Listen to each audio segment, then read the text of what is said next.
Bonsoir à toutes et à tous et ravi de vous retrouver comme tous les soirs sur Média TV dans 60 minutes pour comprendre. Nous sommes le lundi 4 avril et nous sommes en direct pendant 60 minutes, vous le savez. Nous décryptons pour vous ce qui fait l'actualité nationale ou internationale. Vous pouvez réagir comme tous les soirs sur la page Facebook de Média TV ou sur le compte Twitter de l'émission à travers le hashtag 60MPC. Vos questions, vos réactions nous permettront d'alimenter notre discussion de ce soir. Les invités qui ont accepté d'être avec moi, Hind Benneza, vous êtes chef de la division études et prospectives au sein du ministère de l'Habitat et de la Politique de la Ville. Merci d'être avec nous ce soir. Younes Hanibar, vice-président de l'Association marocaine de protection du consommateur. Vous êtes également avocat au barreau de Casablanca.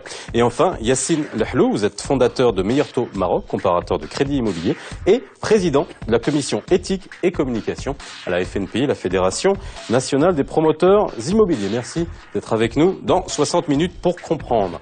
Près de 42% des Casablancais ne sont pas satisfaits de leur logement. Ça veut dire, je vous le concède, que 58% en sont satisfaits. C'est ce qui ressort d'une vaste étude menée en partenariat entre le ministère de l'Habitat et la Politique de la Ville, le groupe d'aménagement Al Omran et la CGI. Avoir un toit au-dessus de leur tête et de préférence solide et qui leur appartienne est une des aspirations les plus importantes des Marocains. Niveau de la demande, qualité des constructions, disponibilité des logements, normes, équipements périphériques, autant de préoccupations auxquelles une réelle politique du logement se doit de répondre. Logement au Maroc, enfin un état des lieux, c'est le titre de l'émission de ce soir. Une enquête nationale pour tracer un profil plus précis des demandeurs de logement. Le ministère de l'Habitat et de la Politique de la Ville vient de dévoiler les principaux résultats. La demande globale au niveau national est fixée à 1 572 893 unités d'habitation, avec 87% en milieu urbain et 13% en milieu rural. 5 régions accaparent 77,8% de la demande nationale.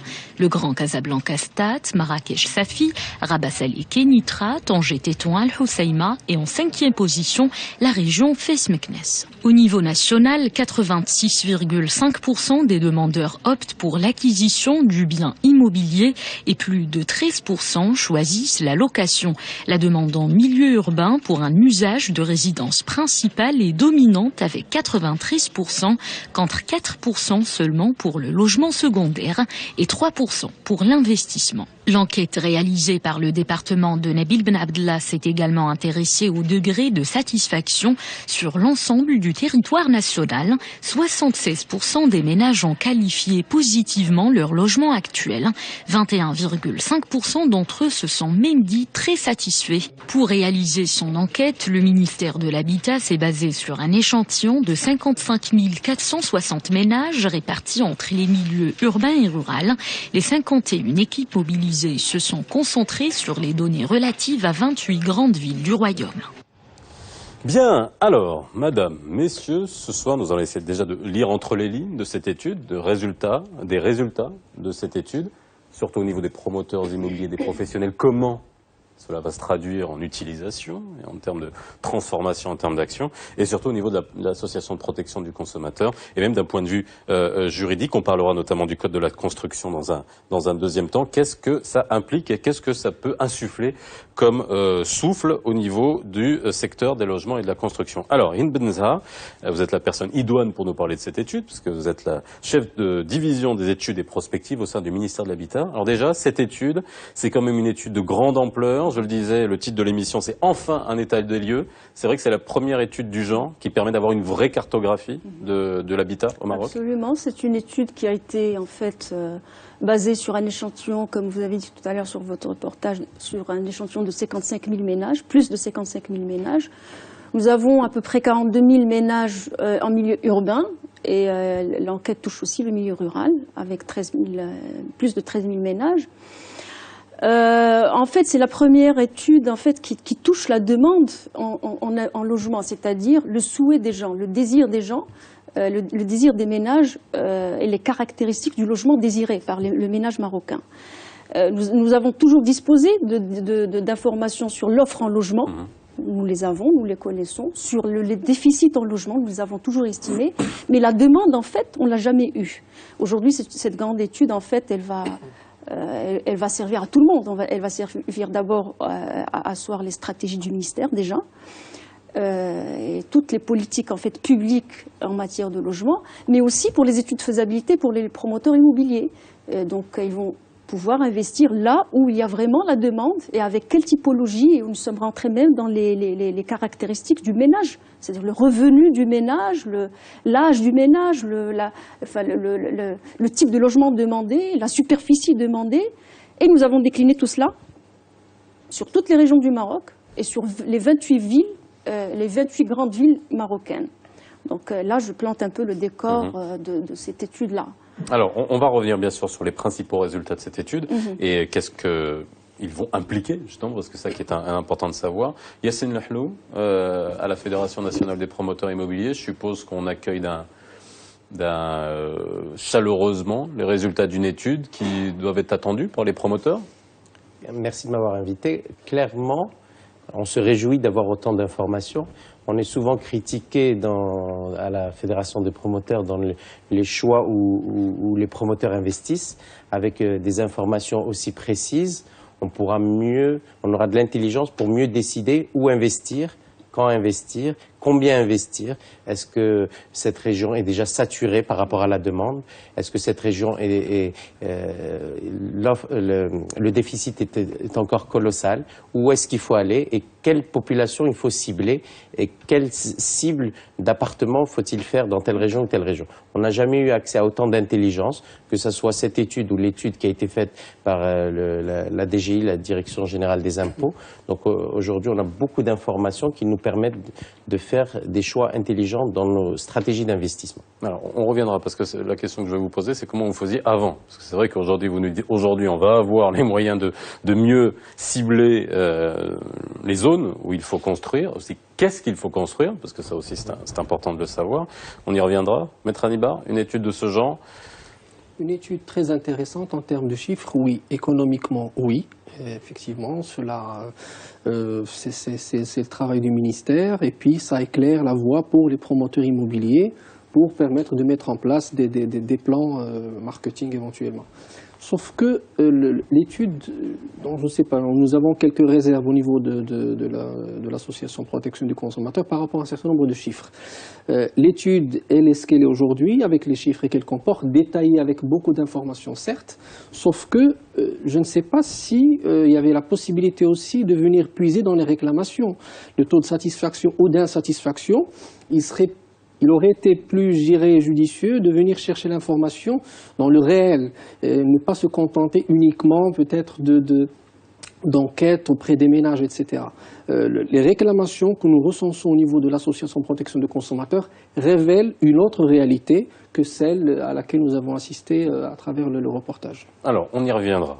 Est-ce qu'on peut revenir sur les principaux résultats, ce qui nous permettra justement de faire le rapprochement sur ce qu'évoquait Maître Hannibal à l'instant en termes de protection du consommateur et de perception? On est entre perception et justement les plaintes réelles et les problèmes qu'on peut avoir au niveau de la construction. Sachant qu'il faut bien tempérer, vous représentez les promoteurs immobiliers, que ça concerne tous les logements et que les promoteurs, il n'y a pas que les promoteurs qui construisent des logements, il y a l'autoconstruction, on va en parler. Alors si vous deviez nous donner un aperçu finalement des chiffres qui vont le plus le servir, parce que c'est vrai que l'étude fait à peu près 68 pages dans sa synthèse, c'est dur on va pas tout détailler aujourd'hui.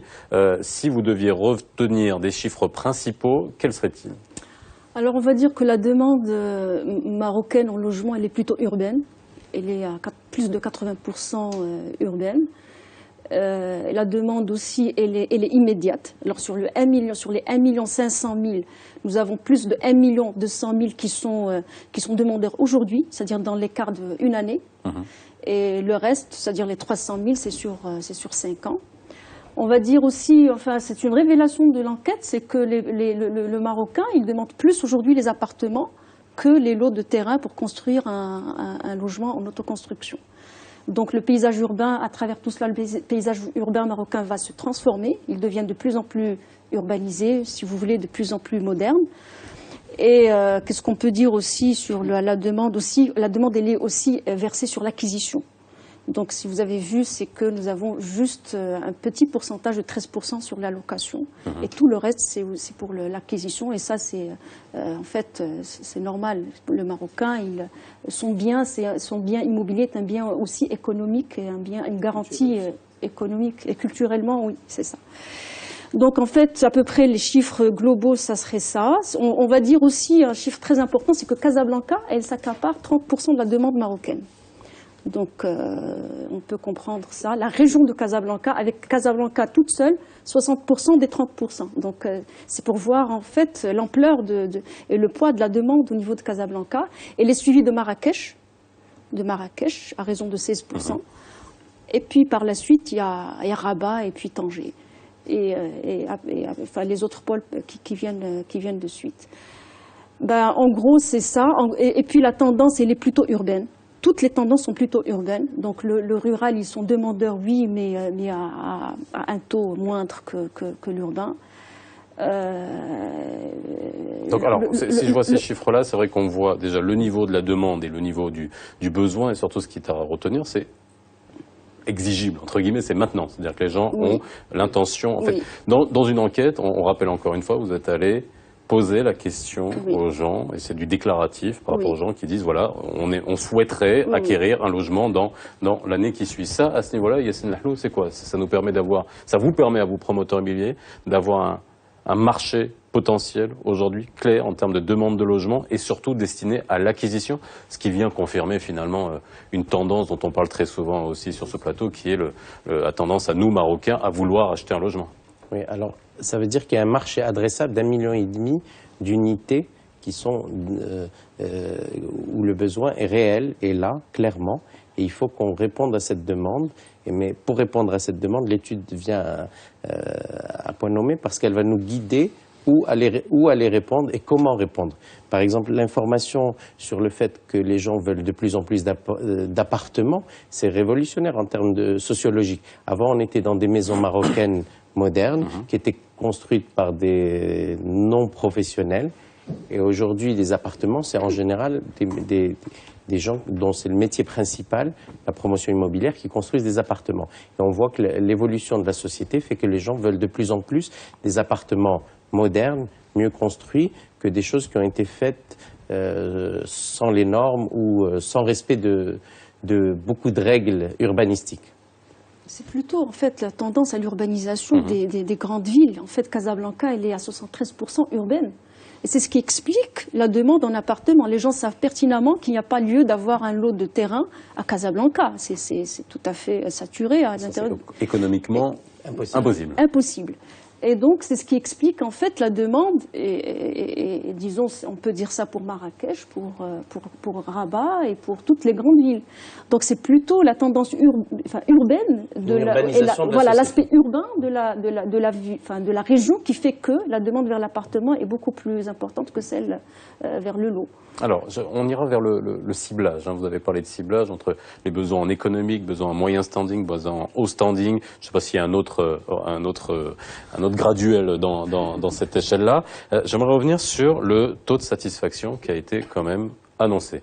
Et quand le taux de satisfaction s'est affiché, j'ai vu Maître Hannibal, les yeux de Maître Hannibal tourner un peu dans sa tête. C'est-à-dire qu'aujourd'hui, lorsque vous voyez ce taux de satisfaction, ça vous interpelle aujourd'hui. Et en plus, on va voir la différence. Il y a des disparités énormes entre les villes, quand même, entre Marrakech et Casa. Casa, par exemple, on est à 42% qui ne sont pas satisfaits. On est à seulement 10% à Marrakech. Ça, on peut se poser des questions sur la disparité entre les villes. Non, ça veut dire que finalement, l'enquête est la portée plus sur un modèle sclérosé. On n'est pas allé chercher, on aurait aimé que ça se passe comme ça, c'est-à-dire aller chercher en matière immobilière tous les aspects de ce qui prévaut et puis chercher les besoins. Moi, je pense qu'une politique pourrait mieux être initiée si tous les éléments étaient, je dirais, fidèlement transmis. Je ne dis pas que ça a été infidèlement transmis, sauf que on a omis de s'attaquer à un élément très important, celui, d'abord, des réclamations, de la réalité, de ce que vivent les gens, et puis, et surtout, et c'est là où je voulais en venir, les 3 étapes. Parce que la première étape, c'est l'accessibilité juridique, technique, et puis financière. Donc ça, je ne pense pas que l'étude ait traité ce cas. La deuxième étape plutôt, donc maintenant, c'est je dirais, le bien, comment il est utilisé, jouir du bien. Est-ce que tout est les mesures d'accompagnement pour les villes satellites, par exemple, est-ce que la desserte est garantie? Est-ce que des mesures sont prises en compte? Ça, non. Et puis, la troisième étape, ce qui vient après, c'est-à-dire lors de la vente, de la revente, les inscriptions et tout ce qui va avec. Donc, on s'est contenté du volet purement économique. Qu'est-ce qui permet aux promoteurs immobiliers de s'engager, de tracer une ligne pour vendre, et on a omis, je dirais, l'élément le plus important. Pour revenir au taux de satisfaction, moi je ne pense pas, c'est pas en posant des questions aux gens, on ne sait pas, vous en avez parlé tout à l'heure, comment ça s'est passé, quelles sont les questions qui ont été posées. Non, j'en ai parlé hors antenne. Oui, justement. Parce que ce que je vois, c'est que la réalité révèle autre chose. Les gens, en tout cas, ce que nous recensons au niveau de l'association protection de consommateurs, c'est, passez-moi l'expression, un ras-le-bol par rapport au bien qui est les acquéreurs finalement après la signature d'un contrat définitif, et c'est là où vraiment les problèmes commencent, alors que normalement c'est là où le problème se termine. Les problèmes de règles urbanistiques qui ne sont pas respectées, les problèmes de normes, les problèmes d'infiltration d'eau, les problèmes de garantie, voilà. Donc il y a toute une série de problèmes qui font que, en tout cas chez nous, nous mesurons la chose comme étant, je dirais, ou bien plutôt un taux d'insatisfaction qui serait plus élevé par rapport à ce qui a été révélé lors du reportage. Alors, comment on peut expliquer un taux de satisfaction qui est quand même élevé, hein? C'est-à-dire qu'on est quand même... Alors, si on prend Marrakech, on a 90% des gens qui sont satisfaits.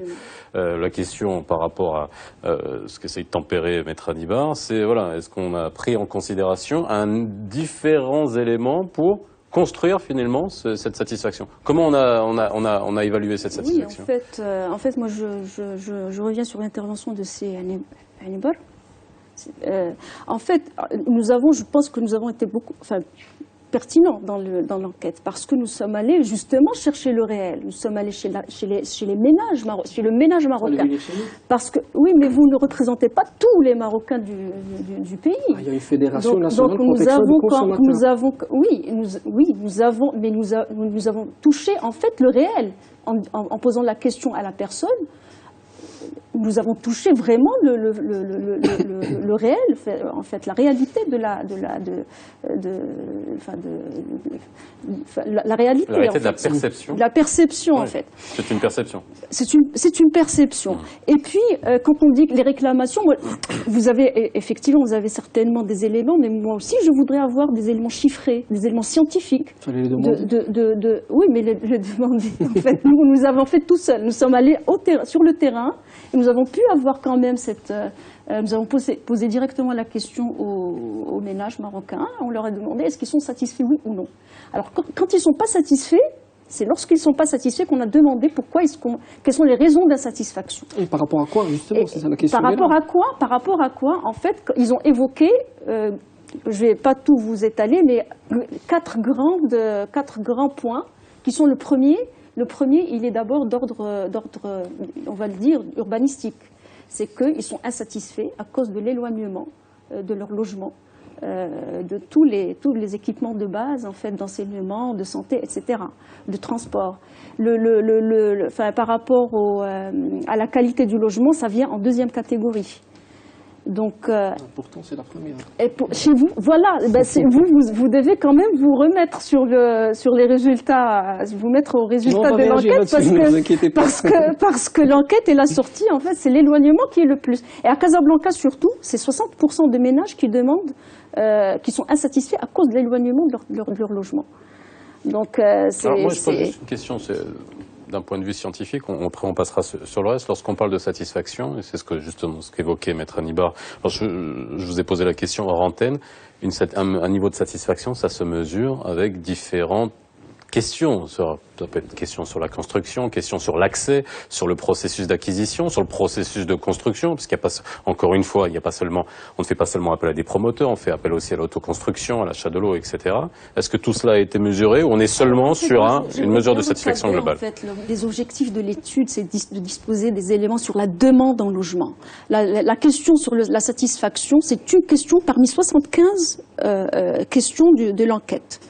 nous avons posé... C'est quand même important. C'est même pour piloter, important, pour les promoteurs immobiliers, savoir ce qui ne va pas, qu'est-ce qu'ils doivent construire, qu'est-ce qu'ils doivent améliorer, c'est quand même quelque chose qui est important. Ça, on l'a demandé sur les 75 autres questions.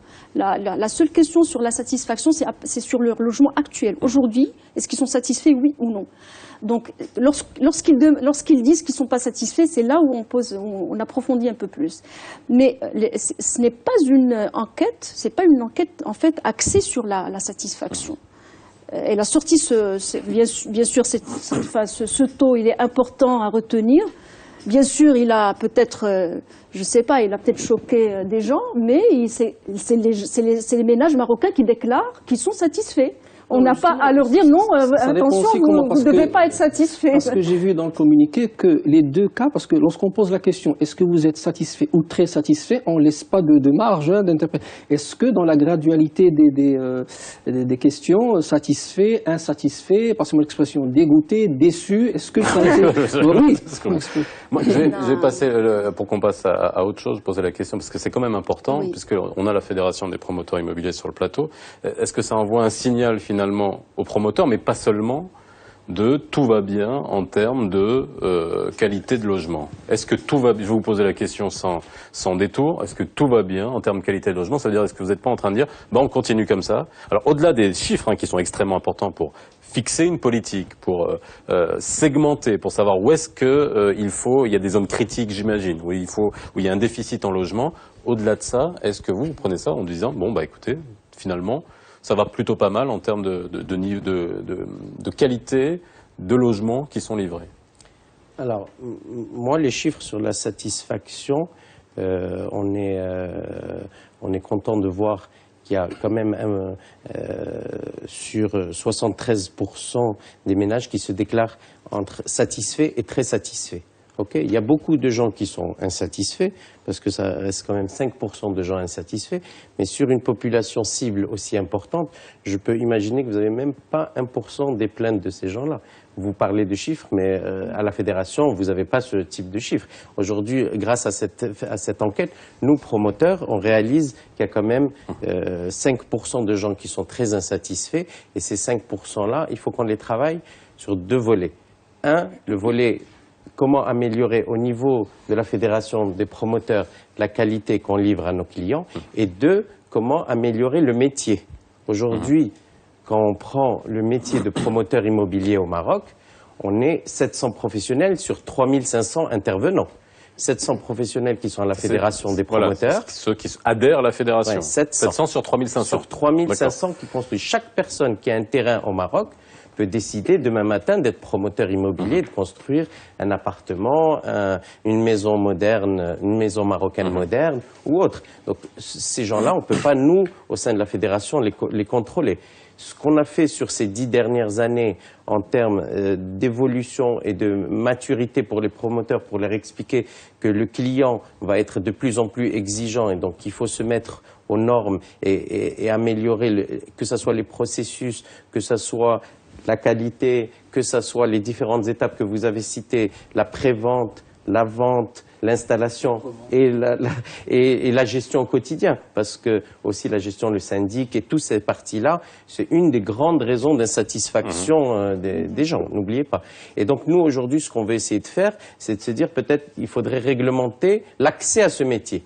Est-ce que demain, on peut avoir n'importe qui construit et donc toute la promotion on va y arriver parce que l'image. justement, on va parler des normes, notamment du code de la construction, on en parlera, et de tous les intervenants qu'il y a dans ce domaine-là, notamment également dans l'autoconstruction, avec le phénomène des architectes signataires, qui est quand même un phénomène qui est quand même assez significatif, important, à qui l'ordre des architectes a déclaré la guerre. Oui, Hind Benazar. Oui, je voulais juste intervenir sur ce taux justement de satisfaction de 76%.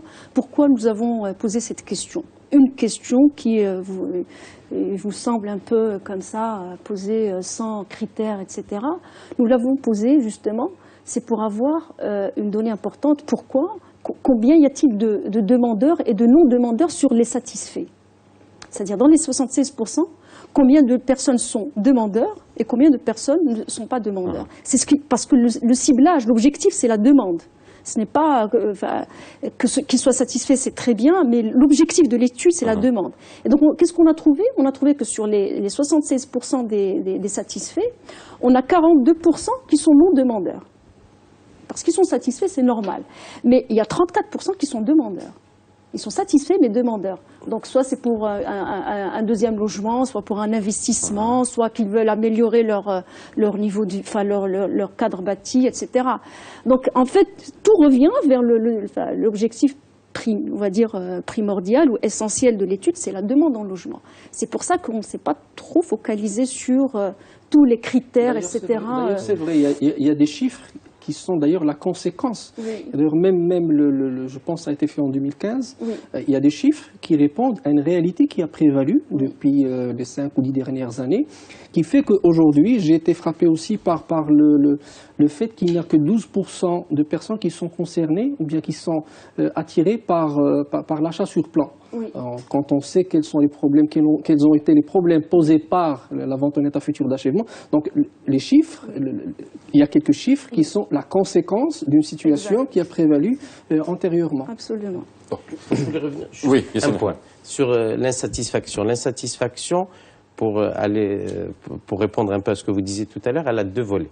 Il y a le logement en lui-même. Déjà, vous êtes insatisfait parce que vous avez 5 enfants et que vous êtes dans 45 mètres carrés. C'est pas la faute des promoteurs. Vous êtes insatisfait parce que votre voisin, il met la télé à fond à 11h du soir.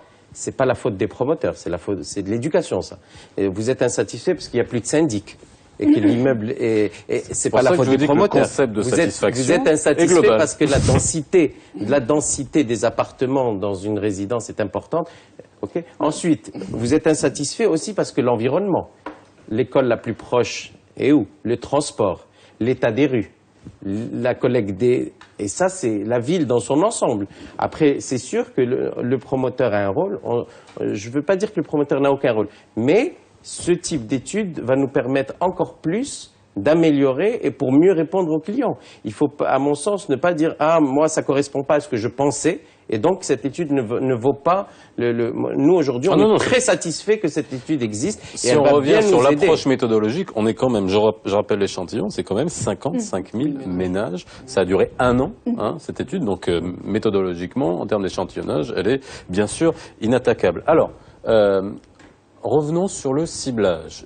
Et c'est vrai que ça, c'est une question que j'aimerais vous poser. Est-ce qu'on a eu des surprises en voyant, parce qu'aujourd'hui, on parle beaucoup de logement économique, de moyen standing, de haut standing. Est-ce que là, ça a permis de mieux savoir, en termes de besoins, puisque vous parlez de demande, j'imagine qu'on a la demande globale. Au sein de cette demande, est-ce qu'aujourd'hui, on a une vraie vision, une vraie cartographie de ce dont les Marocains ont besoin ?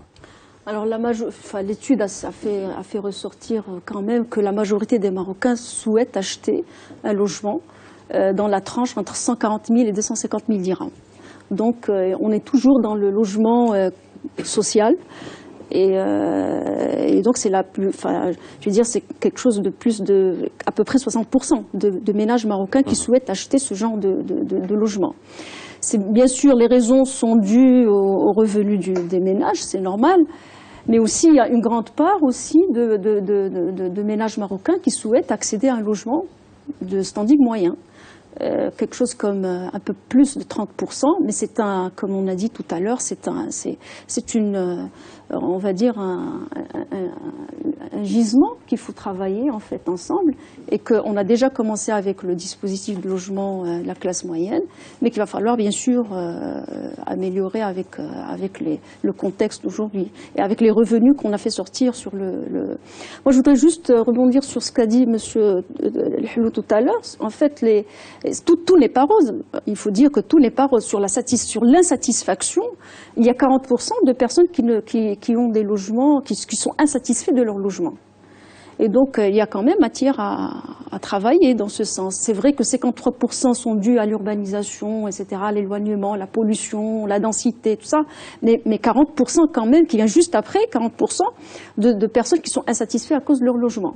Donc, c'est pour vous dire que, c'est un diagnostic aussi qui nous donne aussi à travailler ensemble. Alors, ça va nous boulot.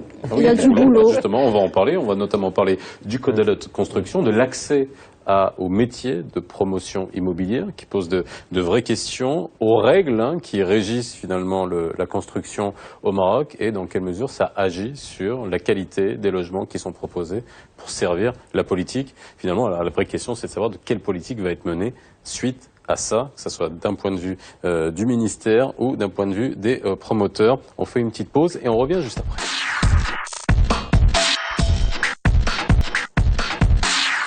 Logement au Maroc, enfin un état des lieux. Si vous venez nous rejoindre sur le plateau de 60 minutes pour comprendre, c'est le propos de ce soir. Alors on a bien compris les principaux résultats, même s'il y en a beaucoup d'autres, hein, et j'imagine qu'en croisant les données, il y a beaucoup d'autres informations qui doivent ressortir de cette étude. Avant qu'on parle du process, justement, parce que ça nous permettra de parler du projet de code de la construction qui se fait attendre.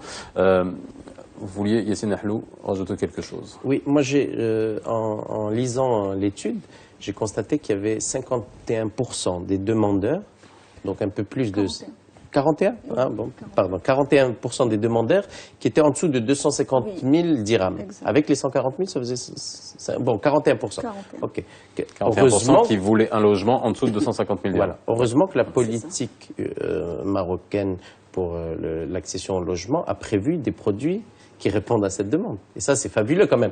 Après, on aurait pu se retrouver sans offre pour ces gens. Aujourd'hui, ces gens vont chercher un bien, et la stratégie du Maroc, c'est d'avoir permis et mis en place suffisamment d'outils pour répondre à cette demande. Et ça, c'est quand même spectaculaire par rapport à d'autres pays où il peut y avoir la même demande, mais sans l'offre. En fait, ce qui est plus intéressant encore, c'est que nous avons pu aller travailler là où il y a, enfin aller chercher là où il y a la demande effective dans les villes et dans les régions, parce que nous avons justement le 250 000 dirhams comme produit, mais il y a certaines régions, il y a on va dire un équilibre entre l'offre et la demande au niveau du 250 000 dirhams. Aujourd'hui, nous avons une vision, nous connaissons les villes où vraiment les gens demandent le 250 000 dirhams, qui demandent les 140 000 et qui demandent la classe moyenne. Et c'est ça ce qui est important, c'est ça la première en fait, c'est une première au Maroc. Donc déjà on a un outil avec lequel on peut travailler plusieurs années. Un dernier point, il y a une pépite dans cette étude, c'est la quantité de gens qui veulent des appartements de 260 000 dirhams et 400 000 dirhams, à peu près 24%, et de 400 000 à 950 000 dirhams, 20%, ce qui fait à peu près 44% qui visent des produits de classe moyenne.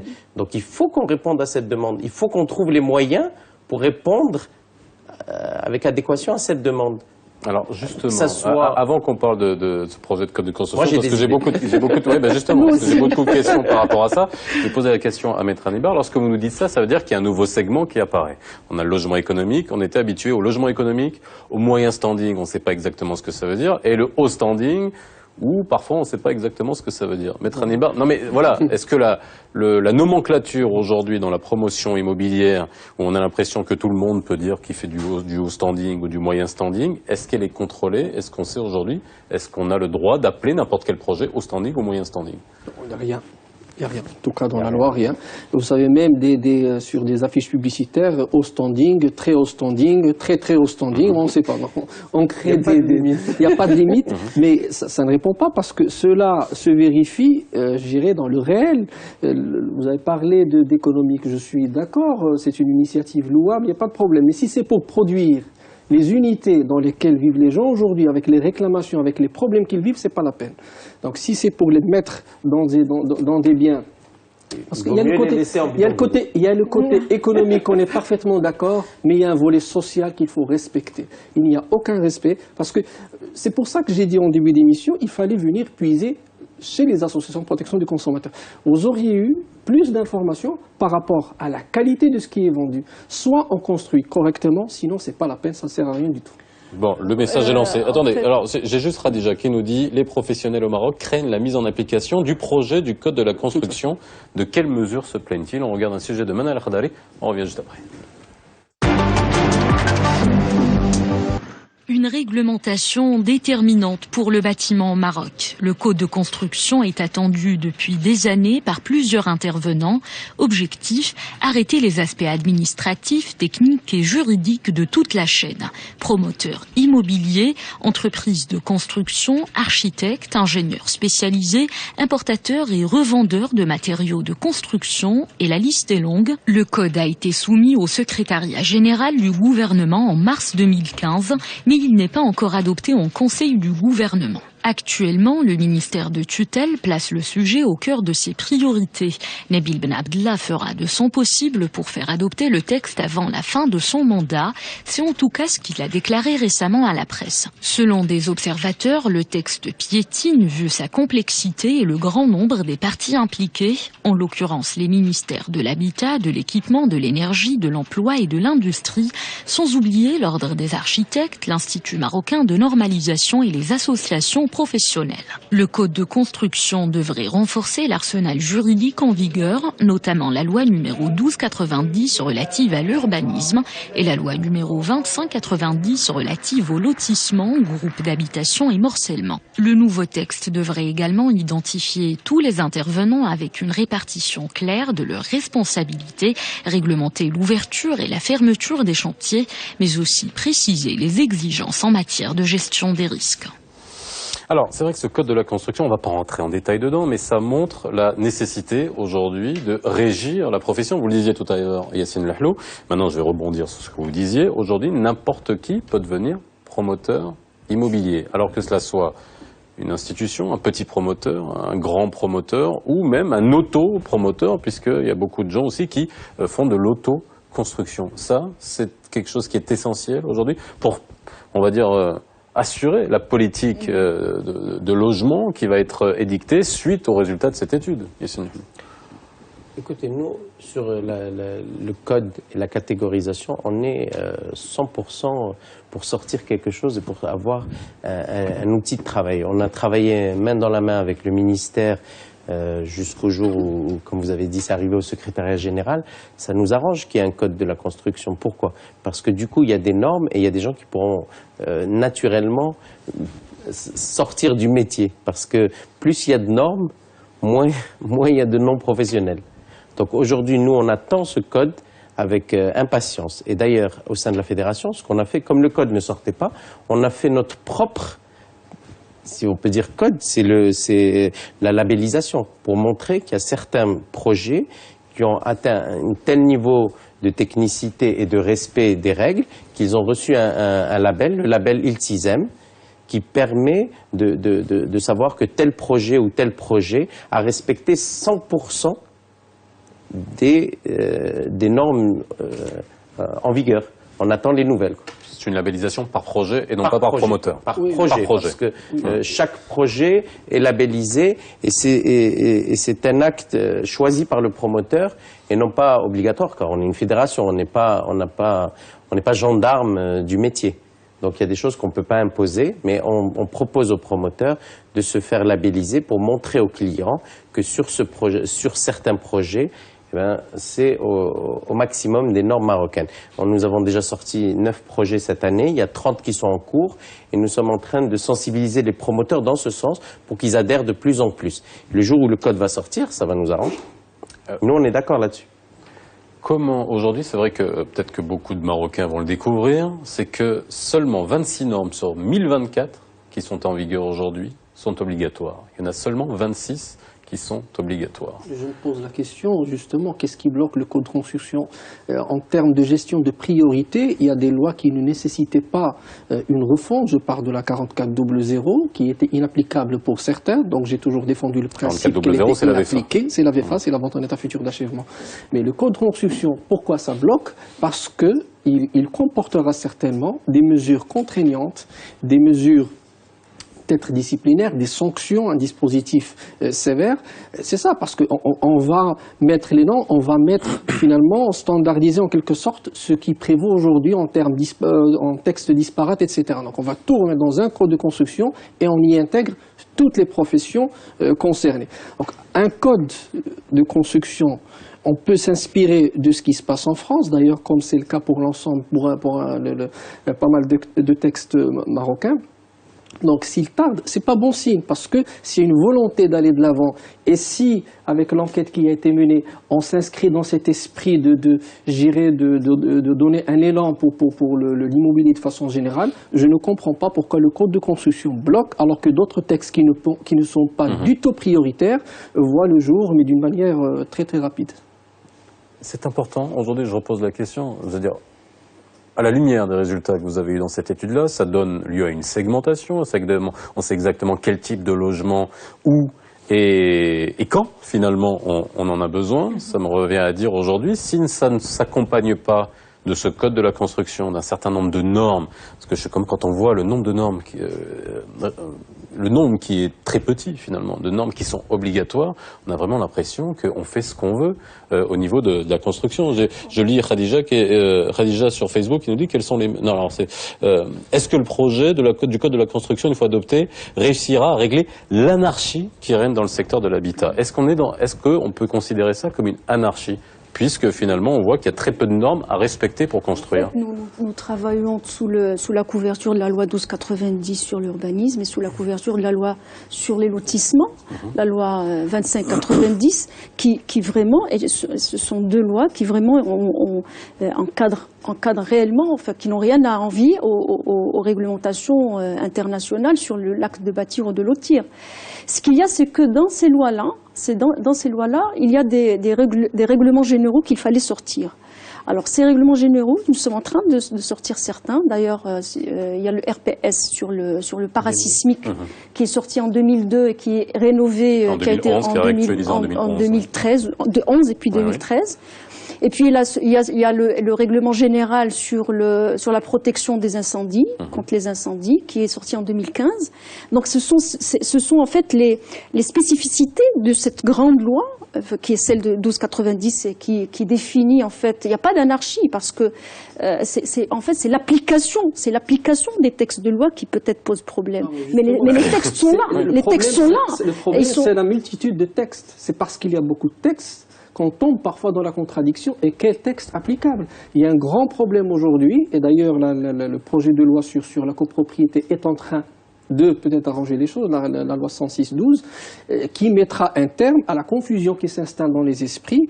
Quel est le cadre juridique? Est-ce que c'est la 2590 ou bien la 1800 sur la copropriété? C'est une confusion qui s'installe, et même la jurisprudence en la matière ne s'est pas encore clairement prononcé sur la question pour mettre un terme à cette confusion. Le problème, c'est la disparité des textes. Le code de construction, avec un seul code, il y a un seul texte appliqué, une seule disposition, ne pas aller chercher la contradiction qui existerait dans un autre texte pour contredire ou bien pour contrecarrer peut-être une réclamation ou bien une requête introduite à l'encontre d'un constructeur.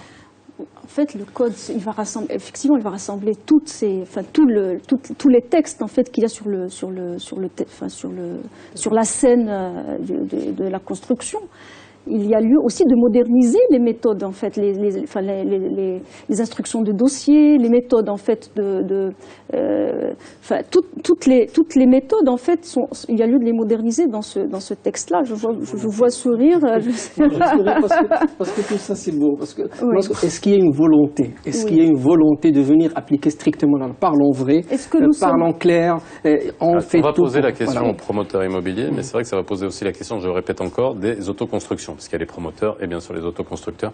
J'aimerais vraiment parler du phénomène des architectes signataires qui a fait les échos de la presse en début d'année. Mais c'est vrai que vous imposez des normes aujourd'hui, c'est au bon vouloir finalement de l'éthique. Vous représentez l'éthique au sein de la FNPI.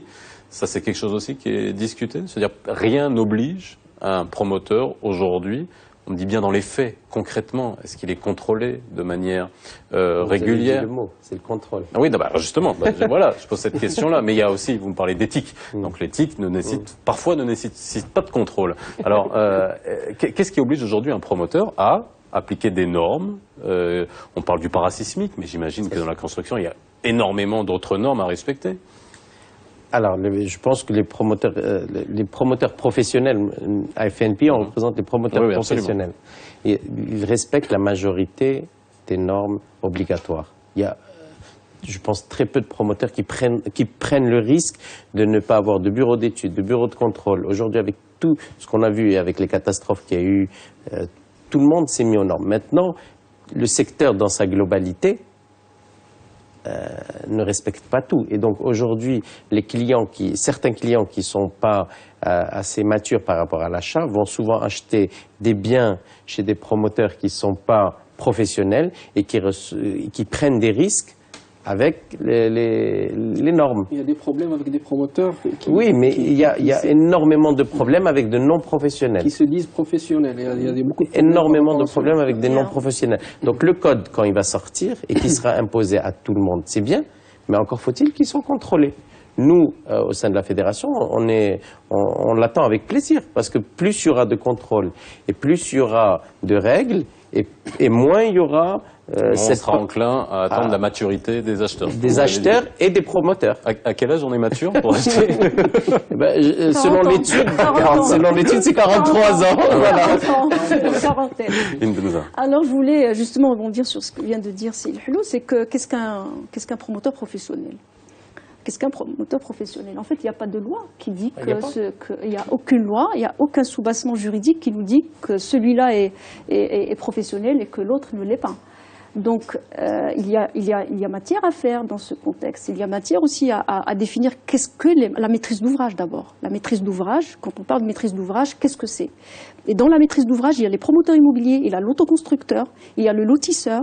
Et donc, tout ça, il va falloir quand même encadrer pour qu'on puisse, au moins que le promoteur puisse connaître ses droits et ses obligations aussi vis-à-vis du consommateur, justement. Donc, il y a matière à travailler. Ses droits, mais les obligations... Non, mais c'est avec une loi, c'est avec un encadrement juridique. Avec une loi, qu'on peut professionnaliser les actes. Se permet de ne pas appliquer et de dire qu'une loi elle est inapplicable sans expliquer en quoi réside l'inapplicabilité de cette loi, lorsqu'un promoteur vous dit je n'applique pas la VFA parce qu'elle ne me concerne pas, lorsqu'un promoteur vous dit cette loi n'arrange pas mes intérêts, je ne l'applique pas, lorsque vous avez des contrats à sens unique avec une panoplie de clauses abusives, je ne pense pas qu'on soit en présence d'un promoteur qui cerne, je dirais, le mot droit et obligation. Quand vous avez une assise juridique, comme par exemple la VFA aujourd'hui, vous pouvez poursuivre ce promoteur en justice. Combien vous avez de plaintes? Combien vous avez de procès? Combien vous avez gagné de procès? C'est pour ça que voilà. les lois sont là. C'est-à-dire les lois sont là aussi. Vous parlez généralement, mais concrètement, combien? Donnez-nous des chiffres aussi. Nous, on vient avec des chiffres, on vient avec des choses. Vous nous dites, il y a, certes, on vous croit qu'il y a beaucoup de plaintes, on croit qu'il y a une amélioration, mais concrètement, combien il y a eu de procès dans lesquels les clients ont gagné? Combien il y a eu de procès dans lesquels les clients sont allés se plaindre sur certaines choses? Moi, j'aimerais bien que les gens aillent pour voir un peu, pour pousser, pour obliger à l'évolution. C'est pour ça que j'ai dit en début d'émission, c'est l'information malheureusement qui n'a pas été recueillie et qui est la plus importante. C'est le recueil de l'information. Une enquête peut faire ressortir déjà les réclamations au niveau des guichets consommateurs. Ça représente, l'année d'avant, c'était la première catégorie de réclamation. Cette année, c'est la deuxième. Et aux tribunaux, il n'y a que ça.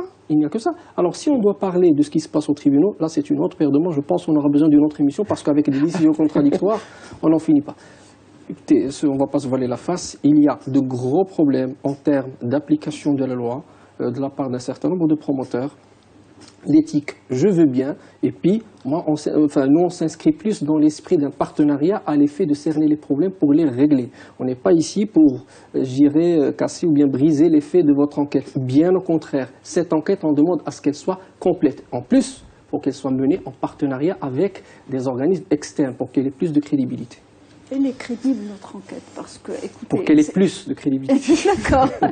Non, mais c'est... D'accord. On ne va pas revenir, une fois on n'a pas attaqué la crédibilité de l'enquête sur sa méthodologie. Vous avez bien parlé de du côté participatif pour aller sur cette enquête. Peut-être que vous auriez, au niveau des associations de protection du consommateur, eu besoin d'autres informations plus détaillées de manière qualitative. On en prend acte et ça, de toute façon, c'est vrai que vous pourrez discuter après de voir dans quelle mesure vous pouvez impliquer les associations de protection du consommateur.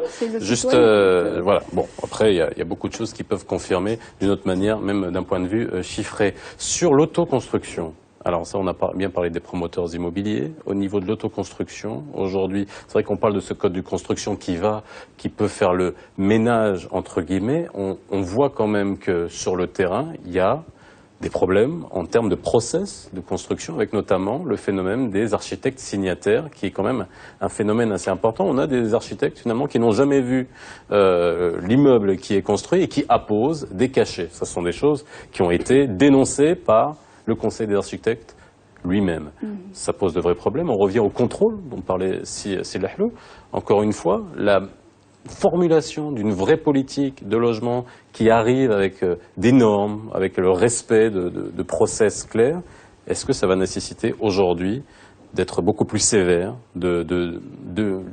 même pas légiférer, parce qu'il y a déjà des lois qui sont là. Est-ce qu'il va y avoir une police de l'urbanisme? Je vais peut-être de manière plus large. En fait, qu'est-ce qu'il faut mettre en place? Qu'est-ce qu'il faut mettre en place? En fait, il est difficile de détecter l'architecte signataire d'un architecte qui n'est pas signataire. Il est difficile de détecter d'abord le phénomène, parce que lui, il appose une signature, il y a un nom, et il n'y a aucune... légalement, il n'y a aucune... il y a quand même un vis-à-vis au niveau de l'administration, oui, il y a un process... C'est lui, il apparaît toujours dans les plans, etc. Mais là où il y a le problème, c'est que dans le suivi, il n'apparaît jamais dans le suivi de la construction, il n'apparaît jamais dans tout le processus de la construction. Et donc, là, il y a beaucoup à faire au niveau de l'ordre des architectes. Il va falloir quand même qu'il y ait un code de déontologie et qu'il y ait une sensibilisation au niveau de l'ordre des architectes, parce que... à aucun moment, l'administration récipiendaire de ces autorisations n'est responsabilisée. Comment on peut détecter un architecte signataire? Mais vous savez, c'est pas mon travail. Si je pouvais le faire, si je peux vous aider, il n'y a aucun problème. C'est presque impossible. C'est presque impossible, parce que vous avez un plan, vous avez une signature. Donc, elle est légale la signature, en fait. S'il y a un architecte qui tamponne 8 autorisations dans la journée... Mais c'est là où il y a le rôle des architectes. Il y a des sanctions, parce que c'est un ordre. En fait, c'est pas une association, c'est un ordre. Il y a des sanctions. Ils peuvent lui enlever la signature. Aujourd'hui, l'administration ne peut pas détecter, c'est ce que vous êtes en train de me dire? L'administration, elle tire la sonnette d'alarme, parce qu'il y a un autre qui, lui, s'occupe de la profession de l'architecte. Et c'est à eux de faire le ménage au sein de la profession. Maintenant, les lois sont là. Elles ne sont pas appliquées. Comment vous voulez qu'on les applique? Alors? Non, mais moi je veux bien. Je veux bien. Mais écoute, non, parce que légalement, la signature... Je suis citoyen marocain, c'est que comment voulez-vous qu'on les applique? J'ai des lois que je respecte tous les jours. La loi, elle est respectée. Quand vous avez une signature, vous avez un plan d'architecte et il y a une apposition d'une signature d'un architecte. Il n'a en fait, vis-à-vis de la loi, il n'a rien fait d'illégal. Mais c'est la profession, en fait, qui va détecter selon le nombre de signatures. Parce que là, on parle beaucoup d'autoconstruction. Ça existe pas seulement dans l'autoconstruction, aussi des petits promoteurs. Hein. C'est dans des cas comme ça où l'architecte signataire joue un jeu. Chez les promoteurs qui sont structurés, qui font bien le boulot, l'architecte arrive à quel moment? J'imagine que ça coûte de l'argent, c'est normal, c'est une profession qui a une responsabilité à un moment dans la livraison du projet, et ça engage la responsabilité, même pénale, j'imagine, de l'architecte de signer et ça, on peut voir toutes les catastrophes malheureuses qu'on a pu avoir, notamment à Bourgogne, à Casablanca, avec l'effondrement d'un immeuble. Ce rôle-là, il est extrêmement important. De quelle manière il est contrôlé, responsabilisé? Je veux dire, il n'y a pas des ponts à mettre en place entre les promoteurs structurés et ceux qui le sont moins? Si vous voulez, l'architecte, c'est l'homme de l'art dans le métier de la promotion immobilière. C'est lui qui sait. Avant cette étude, c'est lui qui savait aussi combien il faut de pièces, combien il faut de... Donc le promoteur s'appuie énormément sur l'expertise de l'architecte. Et l'architecte suit un projet de la phase acquisition du terrain jusqu'à la livraison. En tout cas chez les professionnels. Mais aujourd'hui, comment trouver la triche chez les non-professionnels? Bon, c'est clair que c'est difficile, mais c'est le contrôle. Il faut aller, par exemple, je sais pas moi, le nombre de réunions de chantier qu'il y a eu durant le processus.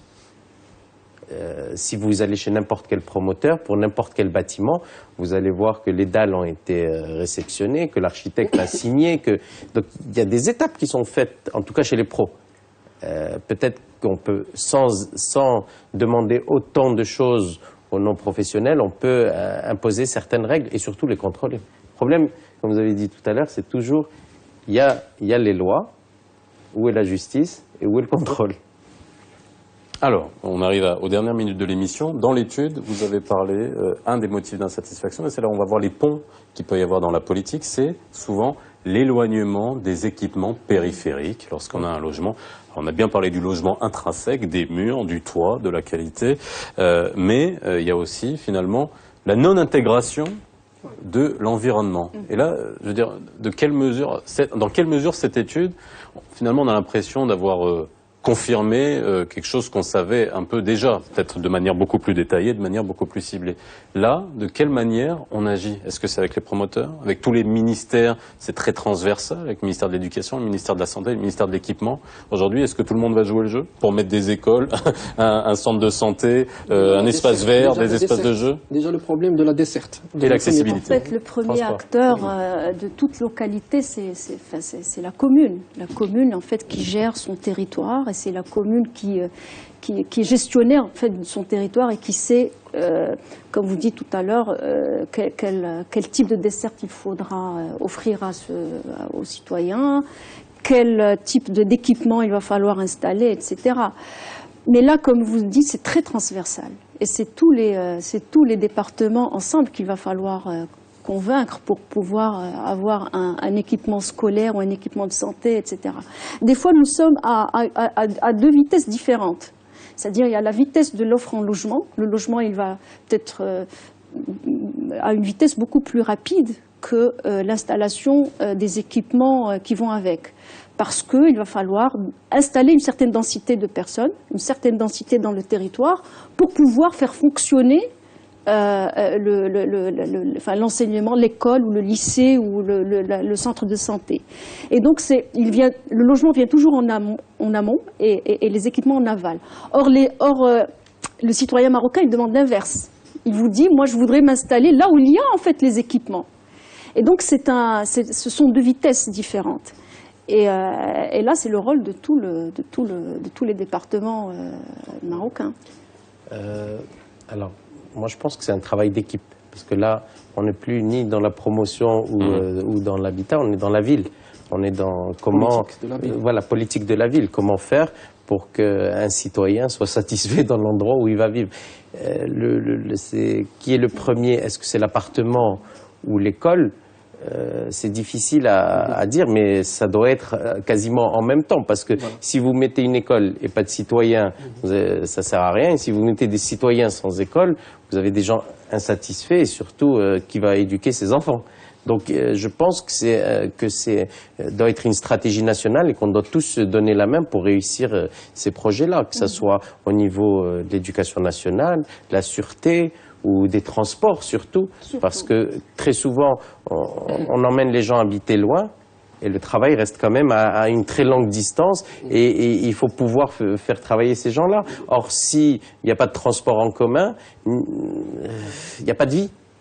D'ailleurs, il y a une mission que nous avions menée en association. Il y a une commission qui a été désignée par notre bureau à l'effet de mener une petite enquête sur le terrain. Alors, il y a un quartier qui est en train de voir le jour juste à côté de l'aéroport où la commission a fait le déplacement. À l'heure de pointe, entre 7h et 8h du matin, allez compter le nombre d'autostoppeurs et d'autostoppeuses à la sortie du péage, sinon même avant. Allez voir le nombre d'autostoppeurs. Ça veut dire qu'on aura construit des blocs et des résidences avec des groupements d'habitation, mais la desserte n'existe pas et ça pose un problème pour le consommateur. C'est là où, je dirais, où on perçoit le malaise du citoyen. Donc, lorsqu'on parle, est-ce que vous êtes satisfait de votre logement? Il vous dira oui, mais ce qui va avec, non. Moi, j'aimerais qu'on adopte une approche plus globale par rapport à ce que vit le consommateur de façon générale. D'ailleurs, vous confirmez l'enquête pour une fois. Vous confirmez l'enquête. Bon, oui. Il y a 53%, justement, les raisons évoquées d'insatisfaction, 53% qui relèvent de l'environnement. Et de ce que vous venez de dire, en fait, l'éloignement, l'insécurité, la pollution, Qu'est-ce qu'il y a d'autre? Ou la densité, l'infrastructure. Vous avez posé des questions Et sur donc, la qualité des logements? La qualité des logements, ce n'est pas l'objectif de cette étude, Donc, ils sont satisfaits. mais sur celle du parc logement, on a été vraiment dans le sur le degré d'insalubrité du logement. Donc, ça je mérite vous une demanderai peut-être enquête spéciale pour ça. une autre émission, peut-être. Ah oui, non, mais ça, vous savez, c'est un sujet qui peut demander Une beaucoup autre plus de émission. minutes que les 60 minutes qu'on a consacrées aujourd'hui. J'aimerais vous remercier d'avoir été avec nous ce soir. J'espère que vous reviendrez, hein, parce que c'est vrai qu'après les résultats de l'étude, il y a une politique à formuler et le futur à construire. Merci, bonne soirée sur Média TV. La rediffusion à 22h40 si vous nous avez pris en route et je vous dis à demain.